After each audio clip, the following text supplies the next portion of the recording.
Doctor Baba Saheb Ambedkar open university.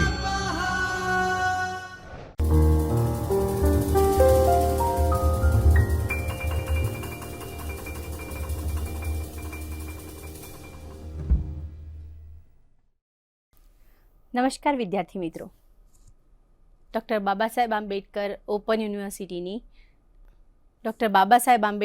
Open યુનિવર્સિટીના ચૈતન્ય સ્ટુડિયોમાં હું ડૉક્ટર સોનલ આપ સર્વેનું હાર્દિક સ્વાગત કરું છું. સૌપ્રથમ વિદ્યાર્થી મિત્રો, આજે શિક્ષક દિવસની આપ સર્વેને ખૂબ ખૂબ હાર્દિક શુભેચ્છાઓ. વિદ્યાર્થી મિત્રો, આજે આપણે SYBAમાં મેન મુખ્ય પેપર અને ગૌણ પેપર તરીકે ઇતિહાસ વિષય સાથે જે અભ્યાસ કરી રહ્યા છે એમાં 203 નંબરનું એટલે કે પહેલા નંબરનું પેપર ભારતનો ઇતિહાસ ઈસવીસન 650થી ઈસવીસન 1526 સુધીના આ પેપરનો બ્લોક નંબર 2 દિલ્હી સલ્તનતનો રાજકીય ઇતિહાસ અને એમાં ખિલજી વંશ, અલ્લાઉદ્દીન ખિલજી અને એના સુધારા એના વિશે ચર્ચા કરીશું. આપણે સૌ જાણીએ છીએ કે ઈસવીસન 1206થી ઈસવીસન 1526 સુધીનો ભારત પર જે શાસન થયું કે ભારત ઉપર જે શાસન કરવામાં આવ્યું, આ શાસકોના સમયને સલ્તનત યુગ, સલ્તનતે હિન્દ કે દિલ્હી સલ્તનતનો સમયગાળા તરીકે ઓળખવામાં આવે છે. ગયા લેક્ચરમાં આપણે આ દિલ્હી સલ્તનતનો જે સમયગાળો છે એમાં જે 5 વંશોએ શાસન કર્યું એના વિશે ચર્ચા કરી કે જેમાં ગુલામ વંશ, ખિલજી વંશ, તુગલક વંશ, સૈયદ વંશ અને લોદી વંશ. આ સાથે સાથે આપણે એ પણ ચર્ચા કરી કે કઈ રીતે ગુલામ વંશના શાસક, જે છેલ્લો શાસક છે, આ છેલ્લા શાસકને હત્યા કરી માજી સુલતાન કૈકુબાદની હત્યા કરી અને કઈ રીતે ફિરોઝ શાહ ગયાસુદ્દીન ખિલજી પોતે ગાદી પ્રાપ્ત કરે છે અને કઈ રીતે ગુલામ વંશમાંથી ખિલજી વંશની શરૂઆત થાય છે.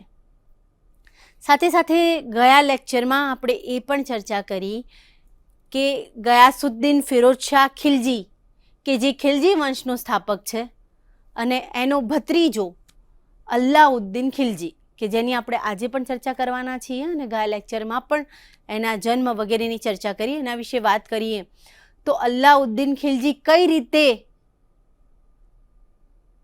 પોતાના કાકા જલાલુદ્દીન ફિરોઝ શાહ ખિલજી પાસેથી ગાદી મેળવે છે. ગયા લેક્ચરમાં આપણે જે રીતે ચર્ચા કરી હતી કે અલાઉદ્દીન ખિલજીના કાકા ગયાસુદ્દીન ફિરોઝ શાહ ખિલજી અલાઉદ્દીન ખિલજીના પિતાના મૃત્યુ બાદ એના કાકા જ એનો ઉછેર કરે છે. એ પોતે અલાઉદ્દીન ખિલજી પોતાની આકાંક્ષાઓ, પોતાની ઈચ્છાઓ અને પોતાના બાહુબલ ઉપર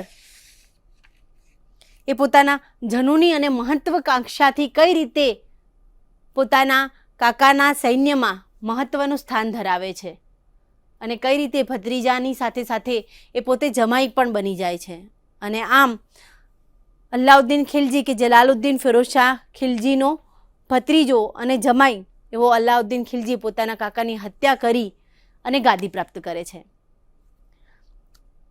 અલ્લાઉદ્દીન ખિલજી ગાદી પ્રાપ્ત કર્યા પછી એની સામે આવેલ કેટલી બધી મુશ્કેલીઓ, આવી મુશ્કેલીઓનો સામનો એ શરૂઆતમાં પોતે કરે છે એની પણ આપણે ચર્ચા કરી કે એક તો એને પોતાની જે પ્રજા છે કે જે એક હત્યારા તરીકે એને જોઈ રહી છે, આવા પ્રજા માટે પ્રજાપ્રિય બનવાનું છે એને. આજુબાજુ એટલા બધા કાવતરાખોરો છે, આવા કાવતરાખોરોનો સામનો કરવાનો છે એને. સાથે સાથે જલાલુદ્દીન ફિરોઝ શાહ ખિલજીનો જે પરિવાર છે, કુટુંબ છે, આ કુટુંબનો પણ એને સામનો કરવાનો છે. આમ આવી અગણિત મુશ્કેલીઓ સામે એ ખૂબ હિંમતથી એને આ બધી જ મુશ્કેલીઓનો સામનો કર્યો અને સફળતાથી આ બધી જ મુશ્કેલીઓ સામે એ લડ્યો અને સફળ થયો. એ જ રીતે એની સાથે સાથે આપણે અલાઉદ્દીન ખિલજીની જે હાસ્યાસ્પદ યોજનાઓ છે, આ હાસ્યાસ્પદ યોજનાઓ વિશે વાત કરી કે જેમાં નવા ધર્મની સ્થાપના વિશે વાત કરી. સાથે સાથે એનો જે સિકંદર બનવાની જે મહત્વકાંક્ષા હતી, ભારત ઉપર વિજય પ્રાપ્ત કરી અને જે સિકંદર બનવાની મહત્વકાંક્ષા હતી, આ બંને હાસ્યાસ્પદ યોજનાઓ કઈ રીતે એના મગજમાં કે એના દિમાગમાં ઉદ્ભવી અને એ હાસ્યાસ્પદ યોજનાઓ પાછળનું કારણ શું હતું અને કઈ રીતે આ યોજના એને છેલ્લે પડતી મૂકી, એ સમગ્ર વિશે આપણે ચર્ચા કરી. આજના લેક્ચરમાં આપણે અલાઉદ્દીન ખિલજી વિશે જે વાત કરીશું, તો આજના લેક્ચરમાં આપણે શું જાણી શકીશું? તો આજના લેક્ચરથી આપણે એ જાણી શકીશું કે અલાઉદ્દીન ખિલજીના જે રાજાશાહી અંગેના જે વિચારો છે, એ કયા પ્રકારના રાજાશાહી અંગેના વિચારો છે. સાથે સાથે અલાઉદ્દીન ખિલજીના જે સુધારાઓ છે, અલાઉદ્દીન ખિલજી, ચોક્કસથી અલાઉદ્દીન ખિલજી વિશે વાત કરીએ તો અલાઉદ્દીન ખિલજી એક સફળ શાસક, એક વિજેતા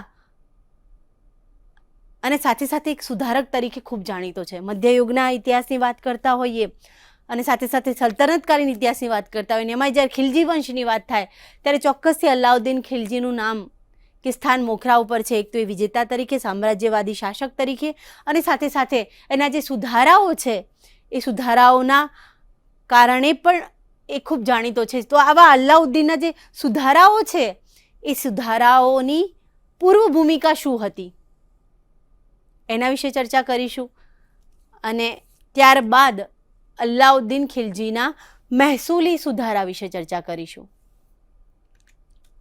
સૌપ્રથમ વાત કરીએ તો અલાઉદ્દીન ખિલજીના રાજાશાહી અંગેના વિચારો અને એમાં રાજાની સર્વોપરિતાનો સિદ્ધાંત. મિત્રો, ગાદી પ્રાપ્તિ પછી અલાઉદ્દીનની એક પ્રમુખ મુશ્કેલી એ હતી કે એ પ્રજામાં રાજસત્તાનો પ્રભાવ ઊભો કરવા માંગતો હતો. રાજસત્તામાં પ્રભાવ ઊભો કરવા માટે જનતામાં રાજા માટે પ્રેમ, ભક્તિ અને સાથે સાથે લગાવ હોવું ખૂબ જરૂરી છે. આ સાથે એ પોતાના કાકા જલાલુદ્દીન ખિલજી અને કૈકુબાદની જેમ કંઈ એમના માનવીય અભિગમથી કે ઉદારતાથી એ પોતાની રાજાની સર્વોપરિતાનો સિદ્ધાંત સ્થાપિત કરવા માંગતો ન હતો, પરંતુ અલાઉદ્દીન પોતે એવું ઈચ્છતો હતો કે એની જે પ્રજા છે, એ પ્રજા એ પોતાને ઈશ્વરની છાયા, પૃથ્વી ઉપર ઈશ્વરની છાયા અને ઈશ્વરના પ્રતિનિધિ તરીકે જુએ.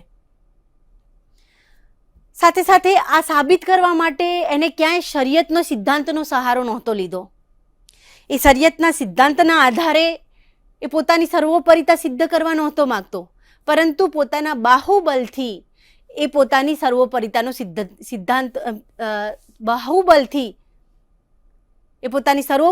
સિદ્ધાંત સાબિત કરવા માંગતો હતો અને માટે ક્યાંય પણ એને શરિયતનો સહારો નહોતો લીધો.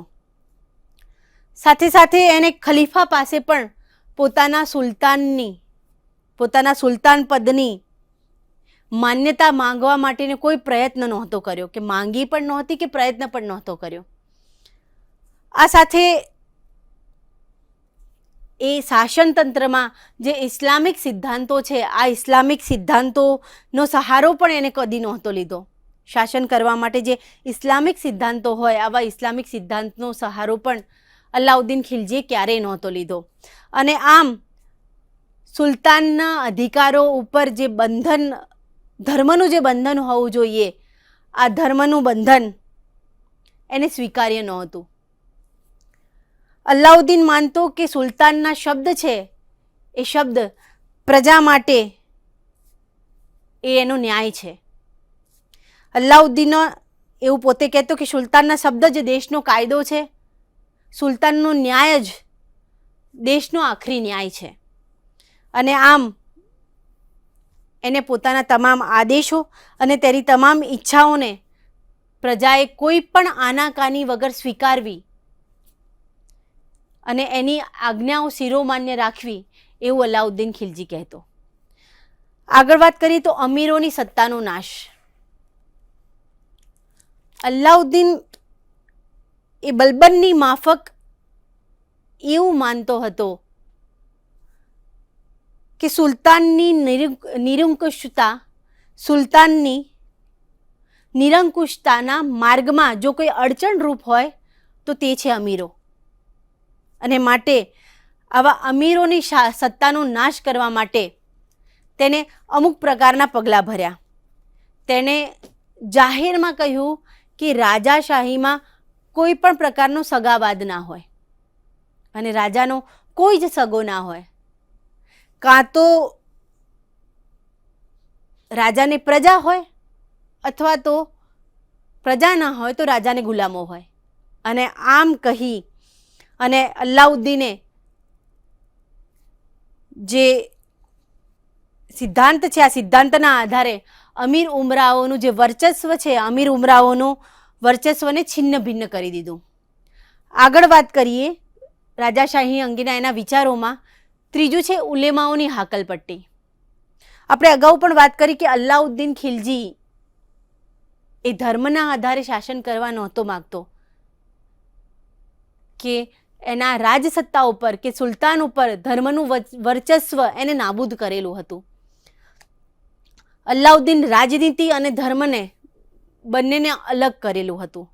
એ બંનેને અલગ ગણતો હતો અને તે દ્રઢપણે માનતો હતો કે રાજકારણ એ ઉલેમાઓનું ક્ષેત્ર નથી. રાજકારણમાં કે રાજસત્તામાં તેમનો હસ્તક્ષેપ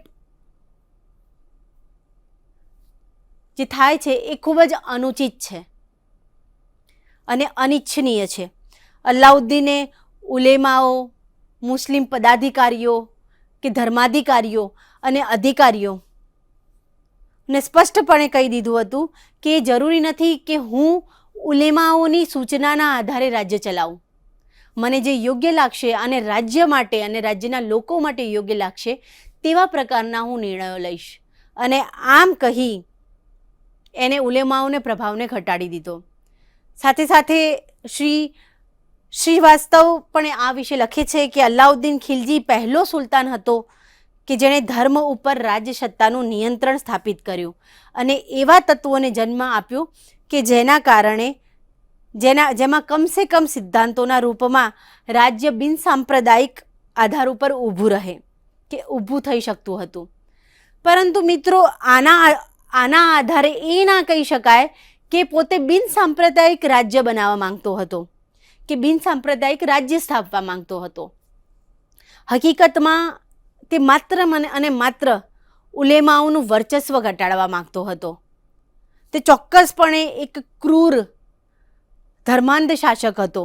તેણે હિન્દુઓ પર મોટા પ્રમાણમાં ત્રાસ ગુજારેલા, એના વિજયો વખતે મોટા પ્રમાણમાં હિન્દુઓના મંદિરો તોડે પાડેલા,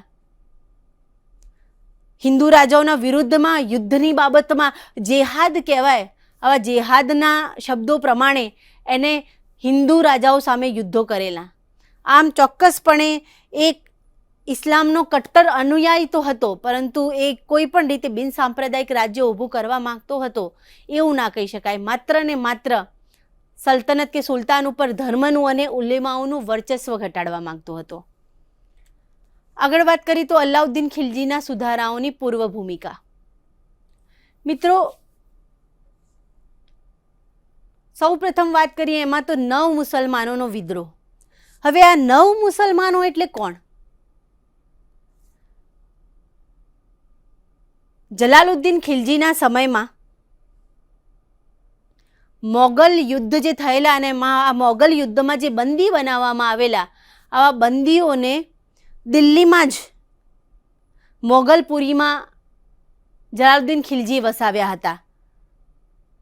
અને આવા મોગલ યુદ્ધના બંદીઓ એ અલાઉદ્દીન ખિલજીના સમયમાં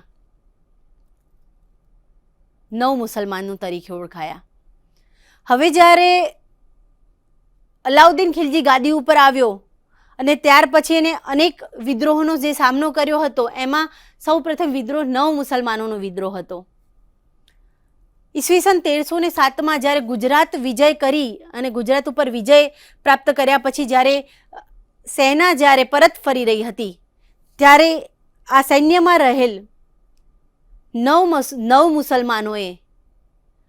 મુસલમાનોએ જે લૂંટનો માલ છે, ગુજરાત ઉપરથી લૂંટેલ જે માલ છે, આ ગુજરાત વિજય દરમિયાન જે લૂંટેલ માલ હતો, આ માલ મેળવવા માટે વિદ્રોહ કર્યો. અને આ સમયમાં તેમણે સુલતાનના ભત્રીજા અને નુસરત ખાનના ભાઈની હત્યા કરી.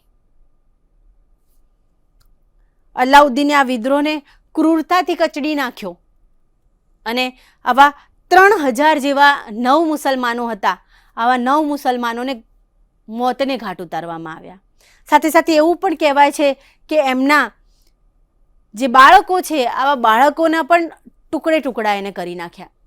આમ આ 9 મુસલમાનોના વિદ્રોહને એને ક્રૂરતાથી કચડી નાખ્યો. આગળ વાત કરીએ તો આકાત ખાનનો વિદ્રોહ. સુલતાનનો ભત્રીજો આકાત ખાન એ ખૂબ મહત્વકાંક્ષી હતો. રણથંભોર ઉપર જીત મેળવવા માટે જ્યારે સેના અને સુલતાન જ્યારે રણથંભોર તરફ જઈ રહ્યા હતા, ત્યારે આકાત ખાને સુલતાનની એકલતાનો લાભ લઈ અને સુલતાન ઉપર હુમલો કર્યો. અને આ સમયે હુમલો કર્યા બાદ સુલતાન મૃત પામ્યો છે એવું માની અને તે દિલ્હીની ગાદી મેળવવા માટે દિલ્હી આવી ગયો. બીજી બાજુ સુલતાનનો અંગત એવા મલિક કાફુરે ચાલાકીથી આકત ખાનને જે ચાલ છે એને નિષ્ફળ બનાવી અને આકત ખાનને મારી નાખવામાં આવ્યો. આમ આકત ખાનના વિદ્રોહને પણ દબાવી દેવામાં આવ્યો. આગળ વાત કરી તો અમીર ઉમર અને મંગુ ખાનનો વિદ્રોહ. અમીર ઉમર અને મંગુ ખાન છે એ સુલતાનની બહેનોના પુત્ર હતા અને જ્યારે આકત ખાનનો જ્યારે વિદ્રોહ થયો, ત્યારે આકત ખાનના વિદ્રોહ સમયે જ્યારે આકત ખાનના વિદ્રોહ બાદ સુલતાન જ્યારે રણથંભોર ઉપર ઘેરો ઘાલીને બેઠો હતો, ત્યારે આ બંને ભાઈઓએ બદાયુ અને અવધમાં વિદ્રોહ કર્યા. સુલતાને સમય સૂચકતા વાપરી અને આ બંનેને બંદી બનાવી દેવામાં આવ્યા અને આ બંનેને બંદી બનાવ્યા બાદ એમની આંખો ફોડી નાખવામાં આવી. આમ આ બંનેના વિદ્રોહને પણ ખૂબ ક્રૂરતાથી કચડી નાખવામાં આવ્યો. આગળ વાત કરીએ તો હાજી મોલ્લાનો વિદ્રોહ. દિલ્હીના કોટવાલ અલાઉદ્દીન મુલ્કના મૃત્યુ બાદ હાજી મોલ્લા પોતે દિલ્હીનો કોટવાલ બનવા માંગતો હતો, પરંતુ અલાઉદ્દીન ખિલજીએ તેને કોટવાલ ન બનાવ્યો અને એના સ્થાન ઉપર એને તિર્મિજને કોટવાલ તરીકે નિયુક્ત કર્યો. હાજી મુલ્લાએ વિદ્રોહ કર્યો અને તિર્મિજની હત્યા કરી દીધી અને જે રાજકોષ હતો, આ રાજકોષ ઉપર કબજો જમાવી લીધો. પછી સુલતાનને આ ઘટનાની જાણ થાય છે અને આ ઘટનાની જાણ થયા બાદ એ હાજી મુલ્લાની હત્યા કરાવે છે, દિલ્હી તરફ રવાના થાય છે અને હાજી મુલ્લાની હત્યા કરાવે છે કે હાજી મુલ્લાને મોતને ઘાટ ઉતારે છે અને આમ હાજી મુલ્લાના વિદ્રોહને પણ દબાવી દેવામાં આવે છે. કેટલા બધા પ્રકારના વિદ્રોહોનો અલાઉદ્દીન ખિલજીએ સામનો કર્યો. આ બધા જ વિદ્રોહોમાંથી એક બોધપાઠ મેળવવાનો હતો. આ બધા જ વિદ્રોહો કેમ થયા, એનું કારણ શું હતું, એ માટે આ વિદ્રોહોમાંથી બોધપાઠ મેળવવા માટે અલાઉદ્દીન ખિલજીએ પોતાના વિશ્વાસુ સલાહકાર છે, આ વિશ્વાસુ સલાહકારો સાથે આ બળવાના કારણો વિશે ચર્ચા કરવા માટે કે વિચારણા કરવા માટે એક બેઠક બોલાવી અને હવે વિશ્વાસુ સલાહકારોને આ બળવાના કારણો અને શું કારણોથી આવા બળવા થયેલા અને કઈ રીતે એને દબાવી શકાય એ કારણો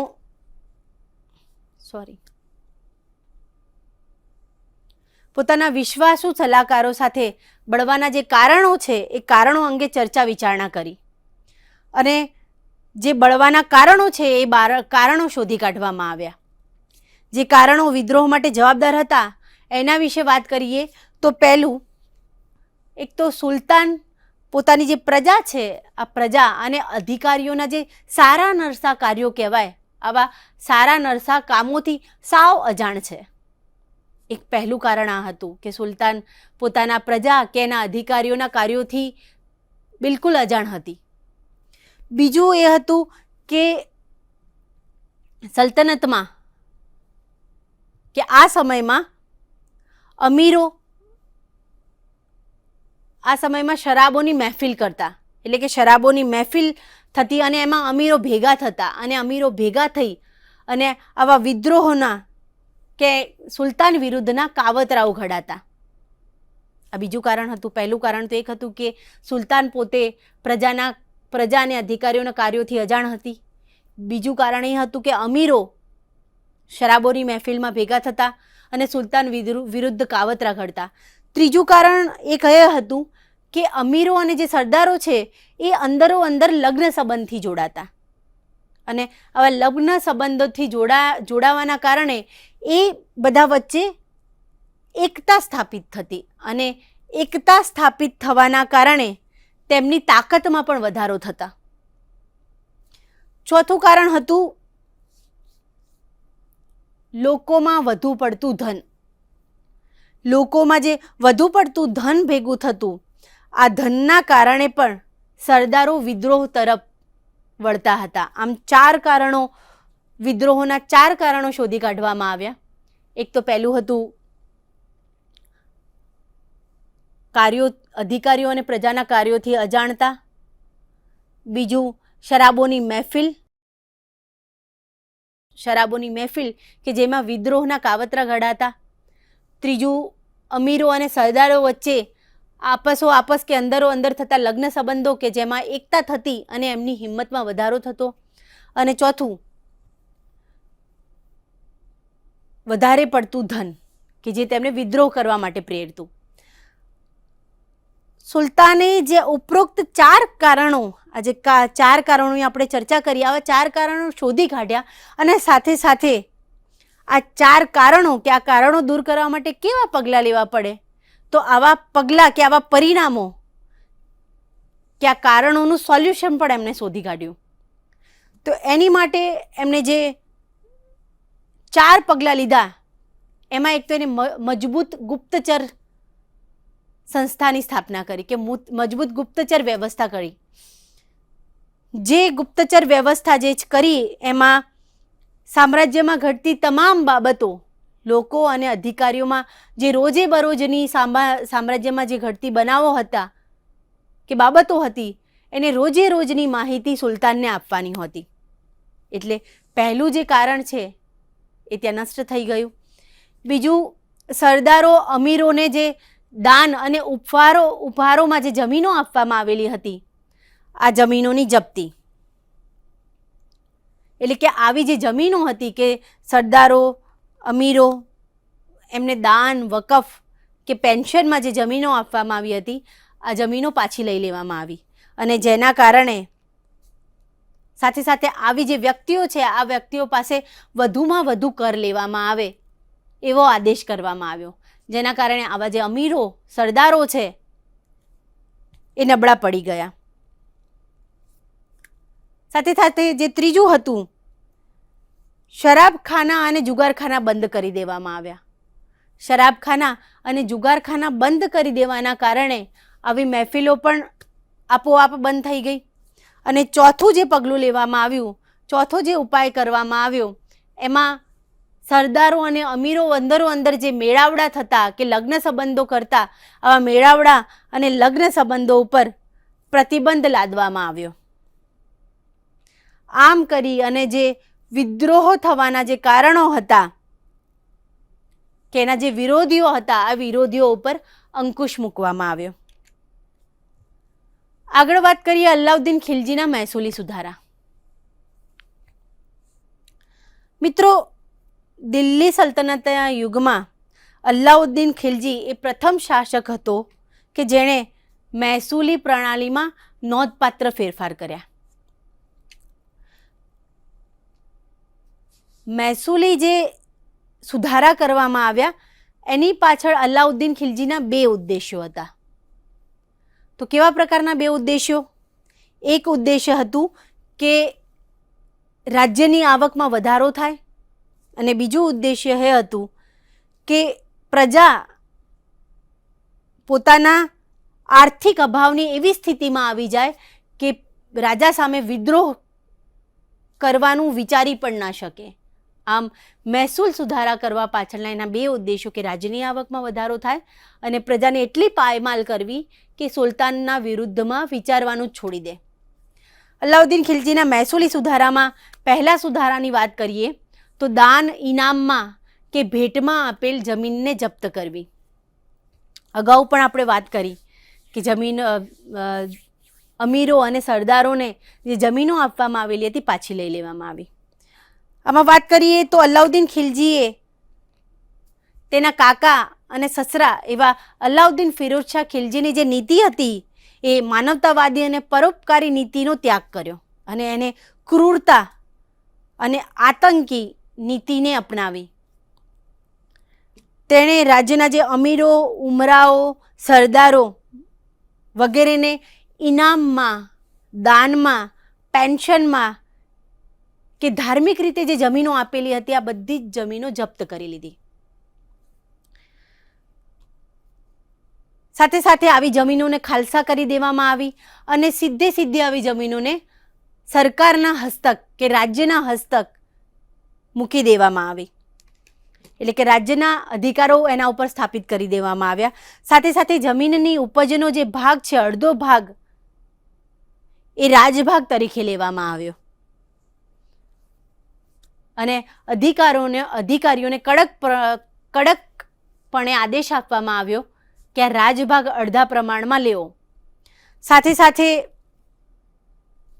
આ જે નિર્ણયો લેવામાં આવ્યા, આ નિર્ણયોથી જે મુસલમાન અમીરો હતા કે મુસલમાન સરદારો હતા એ આર્થિક રીતે પાયમાલ બની ગયા, પાંગડા બની ગયા અને આ ઉપરાંત સાથે સાથે રાજ્યની આવકમાં વધારો પણ થયો.